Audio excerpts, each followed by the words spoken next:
problème de la plupart des étudiants, c'est qu'ils font des filières lambda dans des écoles ou bien des universités lambda. Et ils espèrent tout de même devenir aisés financièrement. On n'est pas dans le monde des business. Il est temps de revenir à la réalité. En fait, il n'y a que deux voies pour devenir aisé financièrement si l'on est encore étudiant. Et je vais les détailler dans cette vidéo. La première voie, c'est tout simplement en intégrant une grande école. En intégrant une école prestigieuse. Une école qui a un nom retentissant qui résonne dans le monde de l'emploi. Et ainsi, lorsque vous déposerez votre candidature pour votre premier emploi, quand le recruteur verra que vous sortez d'une grande école, automatiquement, vous serez perçu comme un candidat crédible. Et le monde dans lequel nous vivons aujourd'hui accorde beaucoup plus d'importance au fond qu'à la forme. Parfois, le fond a même beaucoup plus d'importance que la forme. Parce que nous vivons dans un monde d'apparence. Nous vivons dans un monde de perception. Dans le monde dans lequel nous vivons aujourd'hui, nous sommes dans un monde de perception. Tout est affaire de perception. De plus, en sortant d'une grande école, vous avez beaucoup plus de chances de trouver votre premier emploi par rapport à une personne, à un étudiant qui sort d'une école lambda.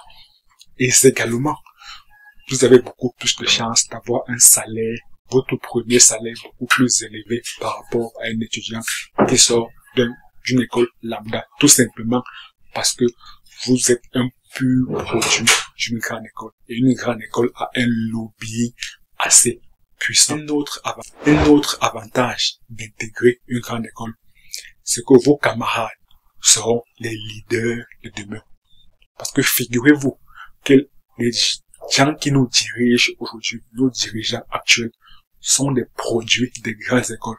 Donc, quand vous êtes dans une grande école, automatiquement, vous appartenez à un réseau. Vos camarades seront des leaders de demain. Donc, votre réseau est assez puissant. Vous évoluez dans les hautes sphères de la société. Vous n'êtes pas des citoyens lambda. Voilà.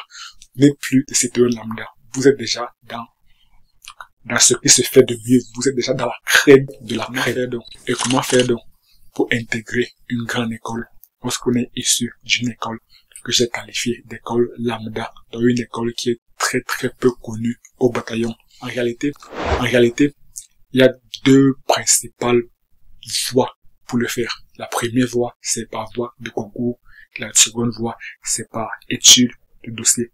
Mais dans les deux situations, généralement, les frais de scolarité sont assez élevés. Aux dernières nouvelles, lorsque j'avais checké les frais de scolarité pour un master spécialisé ici en France, ça s'élevait autour de 10 000 € par an. La plupart des masters spécialisés ici en France, dans des grandes écoles, s'élèvent autour de 10 000 € par an. Donc, lorsque vous êtes issu d'une école lambda, il va d'abord falloir travailler quelque temps, le temps d'amasser, le temps de récolter cette somme d'argent avant de pouvoir soit passer par la voie de concours, soit passer par la voie d'étude de dossier. Et par étude de dossier, vous comprenez que là, c'est beaucoup plus sélectif. Néanmoins, si vous avez la chance d'être retenu dans une grande école, alors c'est le jackpot pour vous.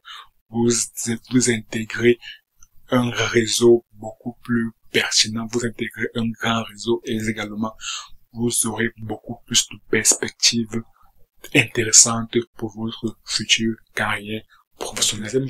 La deuxième voie consiste à se lancer dans l'entrepreneuriat. Si tu es assez réaliste, certains diront défaitiste, mais moi je préfère employer le terme réaliste.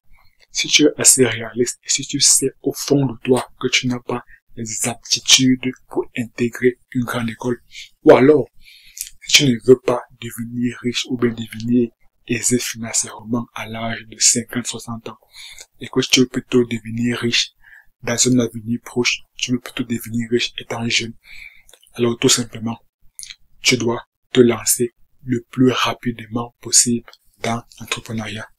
De toute façon, tu n'as rien à perdre, ou du moins, tu as très très peu de choses à perdre. Parce que toi, contrairement à un étudiant qui est issu d'une grande école, toi, tu pars avec un train de retard pour trouver ton premier emploi. Lui, il aura beaucoup plus de chances de le trouver rapidement. Toi, tu éprouveras beaucoup plus de difficultés. Et même lorsque tu trouveras ton premier emploi, lui, il aura un salaire plus conséquent que tien. Donc, tu pars avec énormément de retard. À la base, tu pars avec énormément de retard.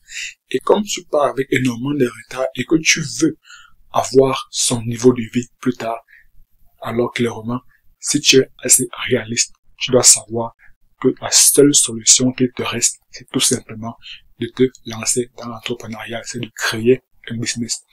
Et comme tu es étudiant et que tu n'as pas assez d'argent, alors tu dois rechercher des business qu'on peut lancer sans argent ou bien avec un très faible capital de départ. Si tu veux savoir le meilleur business à lancer avec un très faible capital de départ, alors clique juste sur la vidéo qui apparaît à l'écran et moi je te retrouve tout de suite de l'autre côté. À très bientôt.